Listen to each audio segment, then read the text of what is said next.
Hello guys, welcome back to another video. Today we're going to be looking at the last year of Common Charity. Common Charity has had an interesting year so far. The release of Master Duel kind of hurting its growth, but I still think this format is very fun. I think this format is entertaining, and I think there's something to be said about what's going on in the format. I think it's good to kind of have as a marker for like how modern Yu-Gi-Oh should be, right?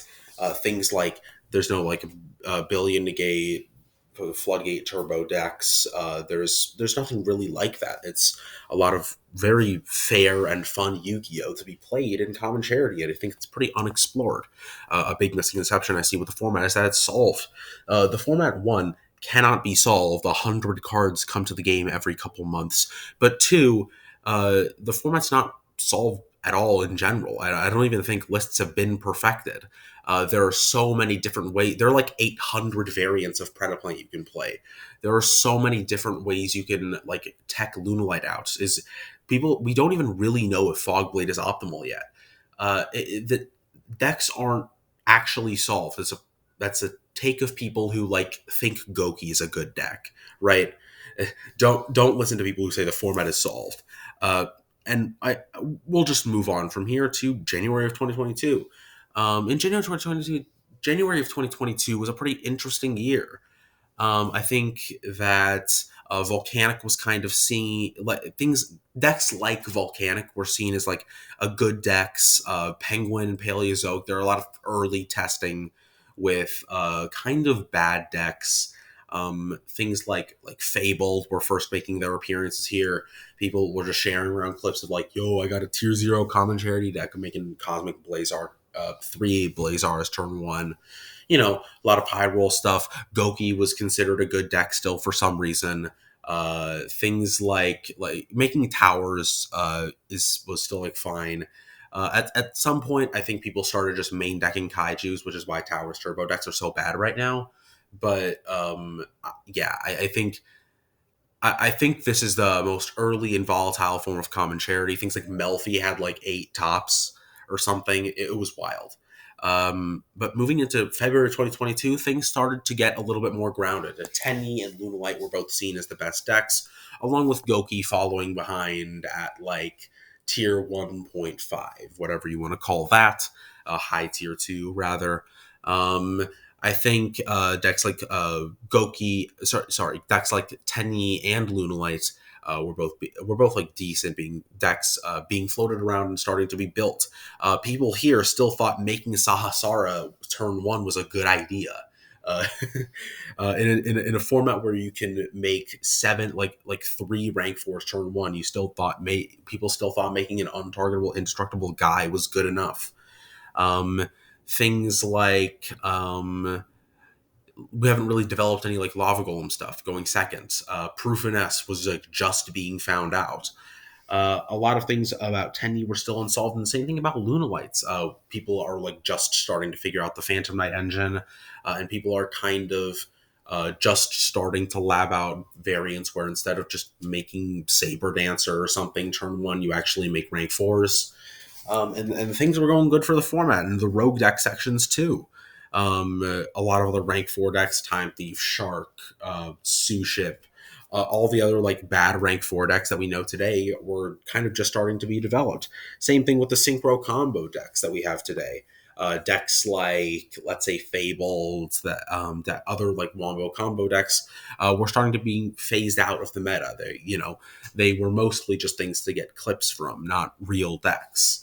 But otherwise, yeah, the format is looking at still in a good place. But this is the month where Master Duel came out. And that kind of destroyed any traction this format hoped to have.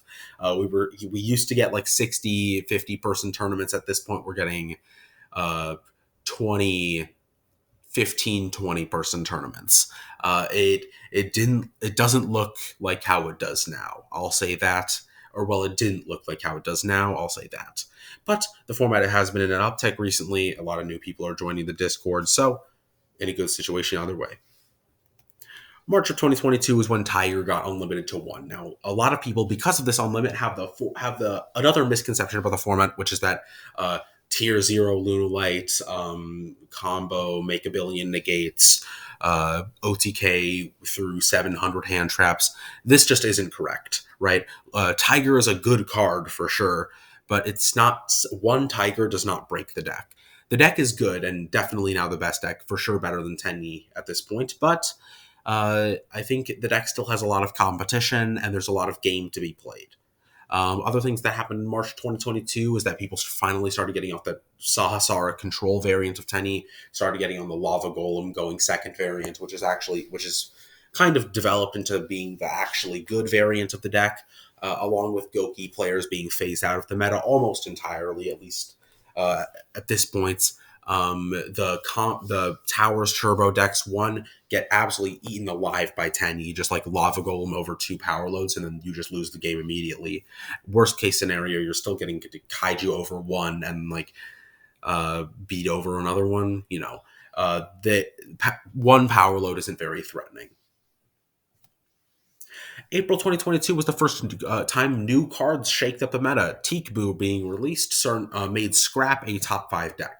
This deck has a bunch of 1-card combos that lead into a rank 4 plus, and all of those 1-card combos play around Teekboo.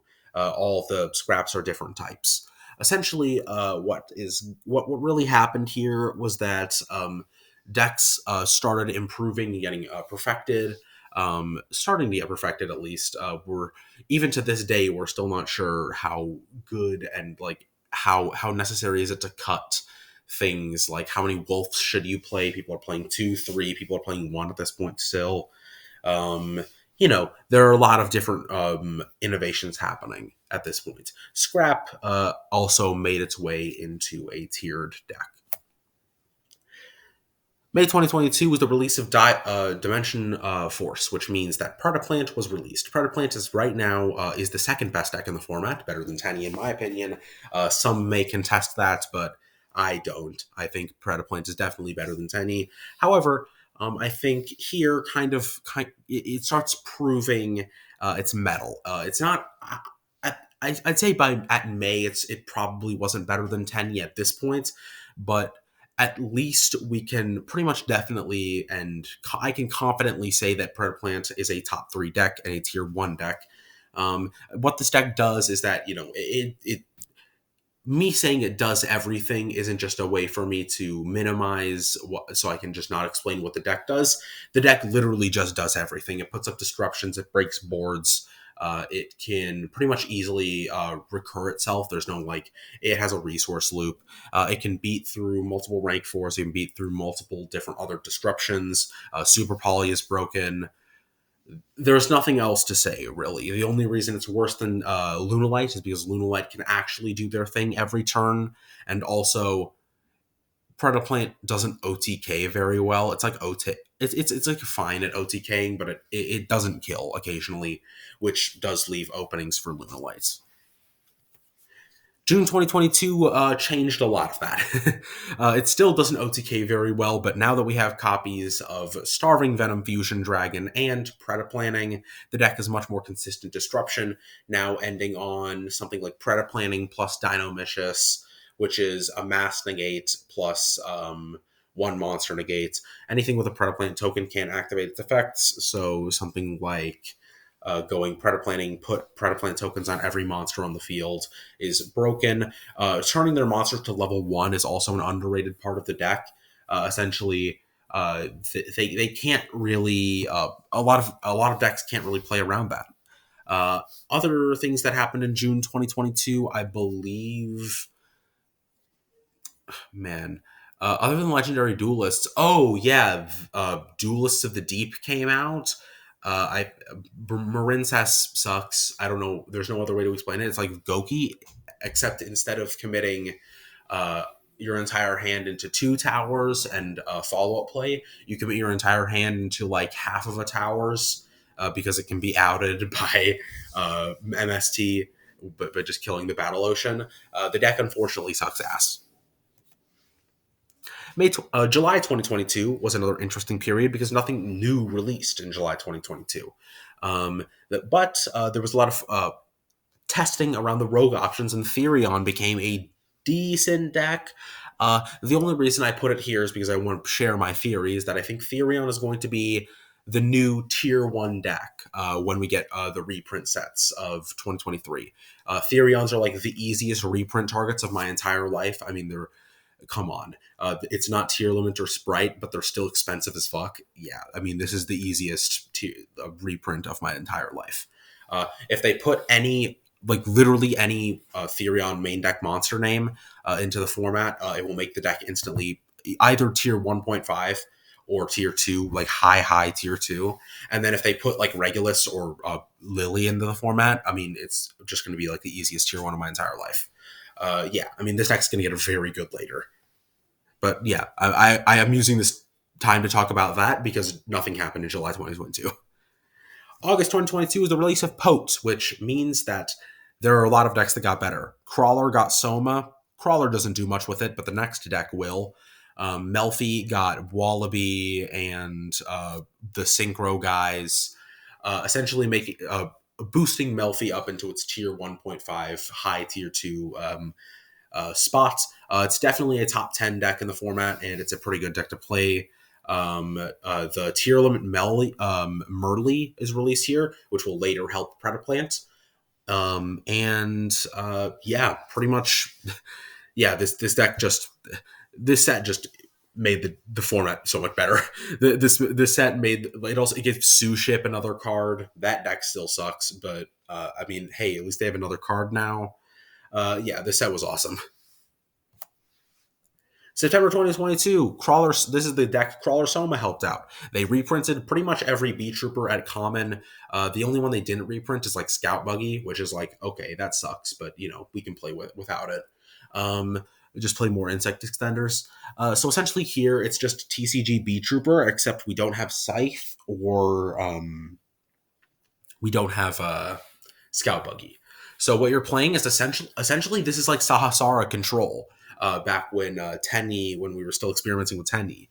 The B Trooper is pretty much exactly where I expect Tenny to be if there was like no innovation into the going second style. Armor Horn is an untargetable, indestructible guy, and you get a repletable monster negate every turn with like big guys you can summon every turn. Deck's pretty good at OTKing. It has a searchable DD Crow in Sting Lancer. Essentially, this deck just kind of it's very good. If like you played Common Charity at the beginning and you like played Tenny when it was still Sahasrara Control, that's basically exactly what B Trooper plays like. October 2022, we got Dabble. Now, Darkwing Blast introduced a couple of decent decks, Naturia being one of them. Naturia is a tier 2 a pretty high tier 2 deck. Essentially, what this deck does is that it just puts up a bunch of disruptions. It's like the most TCG-esque deck in the format, where you just put up a bunch of negates and then hope your opponent doesn't draw any good cards. It isn't actually good because it can't go second, but the deck can be pretty good. Morphtronic. Hold on. I will say I forgot about this in August. Every single Morphtronic card is in Common Charity, and the deck still sucks ass. Anyone who is fearful, like in the real TCG, about Morphtronic is a clown. Next up on October, back on October, I will say in Dabble, past Naturia, Amazonas is another pretty good deck. Pretty much all the Amazonas stuff was common, so it's just like a beatdown deck, really. It's like a low tier 2 deck. It's like if it's about at the same position that like Cyber Dragon and Dino Mist are, where if you're playing like a rogue to bad deck, you get stomped, but if you're playing anything competent, you do not care about the deck at all. And then you also get Tier Limit Grief, which is a addition into Predaplant. The last winner of the tournaments was playing a Diamond Dude specifically was playing a Predaplant list with 3 copies of Grief and 1 Merly, which essentially just lets you fuse off, lets you pop off. It's a very good engine. November 2022. December 2022, we got the Dark World Structure deck. Essentially, what happened in the Dark World Structure deck is that We have the Dangers, which is pretty decent. All the Dangers kind of work together, but unfortunately, the decks ended up being very bad. Dark World didn't end up actually doing anything. I tried Pure Danger and immediately regretted it. Don't play Dangers. Don't play the Dark World deck either. I uploaded like I think 3 videos to my channel about Dark World, trying to make it work, and I just never did. Unfortunately, this deck is not very good, and there was no real meta additions from the Dark World structure deck. Now, I think that's the end of the video. Common Charity overall is a very fun format that you can go into, and it never gets stale because there's always new releases. There's always new things to be doing. Um, and I suppose with that, I'll end the video. I hope you enjoyed, and cheers to the new year.